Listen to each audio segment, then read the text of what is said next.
Okay, in this video I'm going to show you how to make an authentic New York style thin crust pizza. Check out my video on how to make homemade dough. The homemade dough is going to be crucial. It rests 24 hours. Now we're going to make a pizza.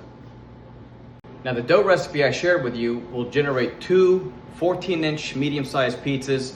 I've got both ovens on. This is a crucially important step.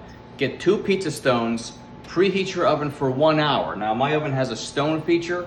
If yours doesn't have a stone feature, crank it up to 450 degrees. You want the stone at the very bottom and you want it super hot. So let it preheat for 1 hour before you even attempt to do any pizza.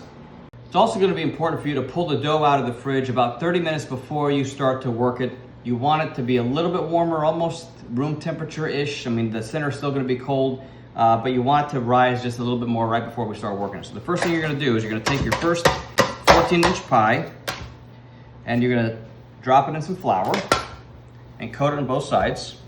And make sure you're working with a nice clean surface. Now there's a soft side and there's a rough side. And I showed this in my dough video. The soft side is what the dough is resting on. The rough side is where we rolled it. So we're actually gonna be working the rough side facing up. So the first thing you wanna do is with your fingers is you wanna make your border.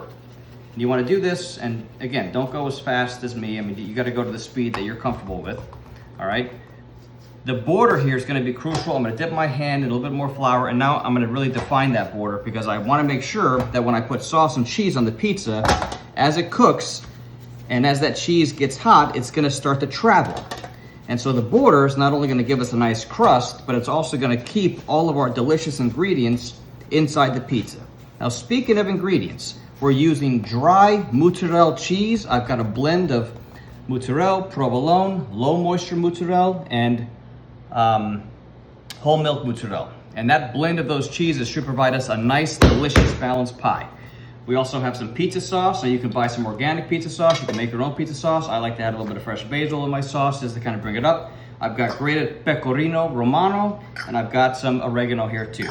So now that we've got our dough out, you're gonna pick it up, use your knuckles, not your fingers, and on the edges of the dough, you're not stretching it. All I'm doing is I'm tossing it up in the air and I'm catching it. Toss and catch, toss and catch. And if you pull your dough out 30 minutes before you start, if you pull your dough out for 30 minutes before you start working it, you'll find that it's so much easier to work with. Look how easy it is just to toss. It's like I'm not even stretching this. I'm just tossing it up one little bit at a time and picking it up with my knuckles. And once you've got that done, then you put it on your pizza peel. Okay, look at this. This is what it should look like, just like this. Now I'm going to lightly dust my wooden peel. You don't want too much flour on here because that will make it a little bit bitter. Right? Pick this up. And this is where we have to go a little bit fast because the longer that this stays on the peel, the greater the chance that it'll get stuck to the board. And if it does get stuck to the board, I can show you a trick on how to bring it right back to life. All right. So we're gonna shape it. It looks like I stressed it a little bit too much because I was getting excited. We're gonna start off with our scoop of sauce in the middle. You work it all the way around to the edges, like so. This is, I wanna say this is maybe a 5 ounce, maybe it could be a 6 ounce scoop. And I'm just going all the way to the border, okay? Don't get any sauce on the pizza peel, otherwise that will serve as a deterrent. Your pizza will never slide off. All right, so we've got our sauce. Oh, that smells good. Yeah, maybe dress it up right here too. Then you add your pecorino romano, you add your dried oregano, and then you grab your cheese. Now the way you're gonna do your cheese is you're gonna have one hand as a border to prevent your cheese from going all over the place. You wanna keep it on the pie the entire time. All right, and you want a nice even spread of this blend of dried mozzarella. Now you could also add at this stage fresh wet mozzarella. After you put your cheese on, you could add your toppings. But again, remember, time is the enemy. Now once you have it on your board and it's set, now we go to the oven. Our pie's going in. If I give it a little blow here. And gently, carefully, it should come right off. Boom. And now we're gonna set our timer for 10 minutes. All right, about halfway through the cook, about 5 minutes in, I'm gonna take my other metal peel and I'm gonna flip the pizza around to make sure that the other side is getting good heat as well. All right, now you pull your pie out, you check the bottom. Undercarriage looks nice.